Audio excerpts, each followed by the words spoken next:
বিজয়ী কৰিছিল এই জাকিৰ হুছেইন সিকদাৰা অসমৰ ভিতৰত ৰেকৰ্ড সংখ্যক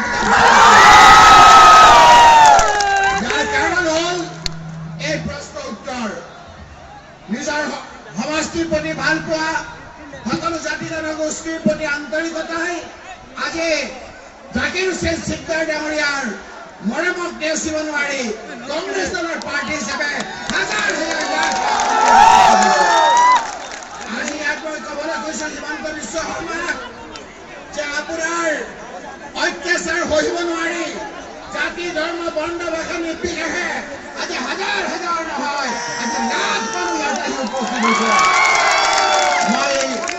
আল্লাহৰ ওপৰত তাৱাক্কুল কৰি ভগৱানৰ ওপৰত বিশ্বাস ৰাখি জাকিৰ হুছেইন সিকদাৰ ডাঙৰীয়াক আগতীয়াকৈ আপোনালোকৰ মুখখন দেখি ধন্যবাদ আৰু কৃতজ্ঞতা জ্ঞাপন কৰিছো আৰু গৌৰৱ গগৈ ডাঙৰীয়াৰ নেতৃত্ব অতি সন্মানেৰে জাকিৰ হুছেইন সিকদাৰ ডাঙৰীয়াক আমি ৰাখিম এই কথাও মই ৰাজহুৱাভাৱে আপোনালোকক এতিয়া মই আমাৰ কেণ্ডিডেট জাকিৰ হুছেইন সিকদাৰ আপোনালোকৰ ঘৰৰ ল'ৰা গতিকে তেখেতক মই আমাৰ মাজত আজি আমি আহিছে ইয়াত ইমৰান প্ৰতাপগিৰি ডাঙৰীয়া তেখেতক ৱেলকাম জনাবলৈ অনুৰোধ কৰিছো তাৰ পিছতে আপোনালোকক সম্বোধন কৰিবৰ কাৰণে আমি ইমৰান প্ৰতাপগিৰি ডাঙৰীয়াক অনুৰোধ কৰিম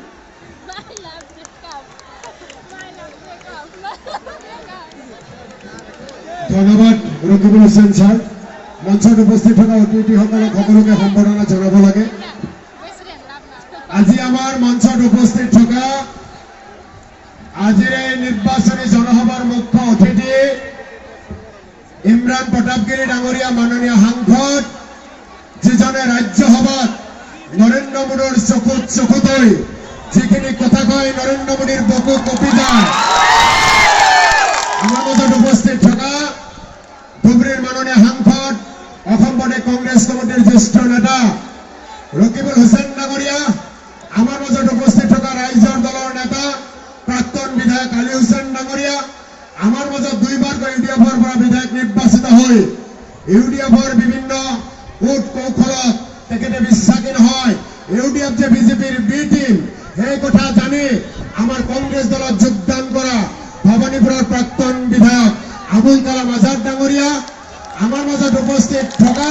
সন্মানীয় CPM দলৰ নেতা পিয়াৰুল ইছলাম ডাঙৰীয়া মঞ্চত উপস্থিত থকা কংগ্ৰেছ দলৰ জ্যেষ্ঠ ব্যক্তিসকল আজি ইয়াত উপস্থিত থকা মোৰ বাবাৰ তুল্য প্ৰীতিতুল্য মুৰব্বী সমাজ মোৰ অতিকৈ শ্ৰদ্ধাৰ আই মাতৃসকল যুৱ বন্ধুসকল বুথ কমিটি মণ্ডল কমিটি ব্লক কমিটি জিলা কংগ্ৰেছ কমিটি যুৱ কংগ্ৰেছ NSY সেৱা দল আৰম্ভ কৰি মহিলা কংগ্ৰেছৰ চেল ডিপাৰ্টমেণ্টৰ সকলো বিষয়ববীয়াসকল আৰু পাকাবেতবাৰী সমষ্টিৰ 309টা ভোট